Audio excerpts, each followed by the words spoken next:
我就想，两路精神就是什么？敢为人先，敢挑最重的担子，敢啃最难啃的骨头。传承的是老一辈人扎根高原，不怕苦不怕死那种精神，代代相传。这种精神也一直激励着我们，更加的顽强拼搏，更加的在技术上钻研突破，进一步的传承这种两路精神。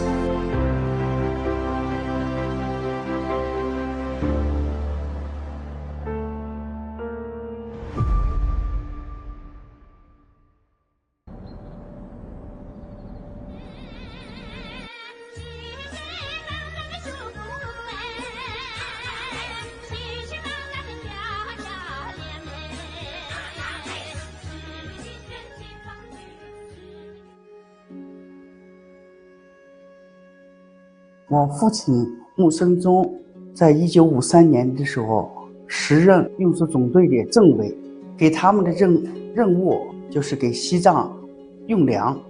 运粮一次下来，将近一半的骆驼死去了，骆驼的死尸就变成路线图了。我父亲就萌发了修路的设想，他们是写的报告给彭总汇报了，周恩来总理批准了。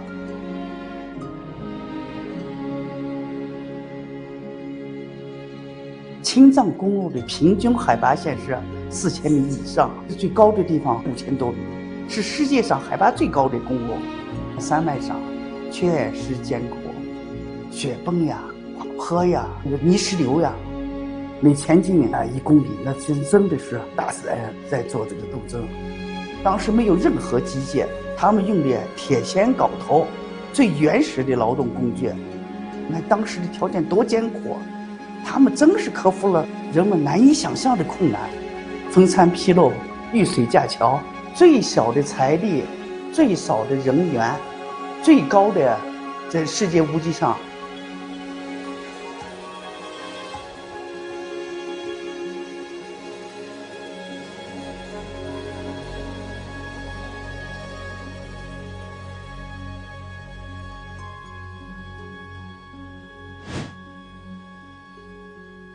我小的时候在格尔木生长过，现在这样一看，这个变化，绿树成荫，高楼林立，一个现代化的城市欣然升起。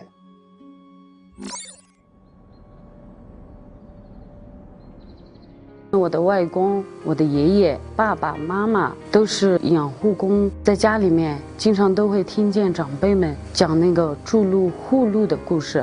那个时候他才18岁，经搬来了，那就孙子经常教导我，养护工是公路养护的守护神，深深的那个影响着我。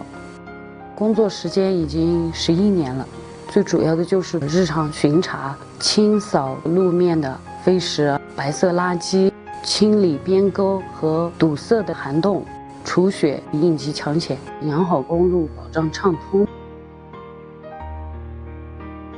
高原上嘛，气候多变，环养的路段海拔高，是日常养护都是在户外的，高温酷暑、高寒缺氧，对我们的身体健康构成了巨大的挑战。15年的有一天在下暴雨，半幅路面都被冲走了，就有一辆车胎被那个落下来的石头扎爆了，然后我和班长冒着被落石打中的情况下，转移了车里的一家3口人。司机走的时候还握着我的手说：“小妹妹，你今天有点勇敢，谢谢你了。”当时我特别骄傲。我的爷爷和外公是汉族，外婆和妈妈是藏族。经常听我那个外婆说嘛，他们刀班上有4对情侣一起举办了集体婚礼。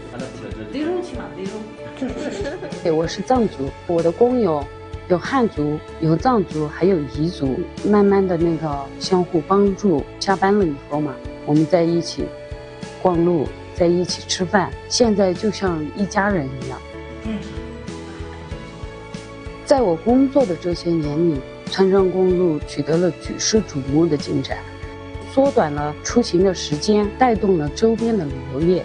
今年甘孜州公路系统正在开展养护转型，告别以前的落后的工作，向市场化、机械化、信息化转型。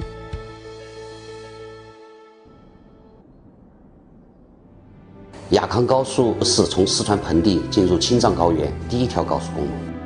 大渡河大桥是雅康高速的控制性工程，被誉为川藏第一桥。这座桥面临第一个就是抗震要求，风场紊乱，地震动峰值加速度是0.49G，是当时全国最高的一个，设计基准风速是相当于12级台风。我们做了大量的创新研究，也提出了2个新技术：耗能型中央扣和锁塔上面的波形钢浮板组合衡量。我们不断地对川藏公路进行改造、提质升级，推动山区公路侧设、桥梁与隧道技术等多项技术达到国内国际的领先水平。通乡通县的公路、渡改桥、高速公路逐渐从蜀道难变成蜀道通。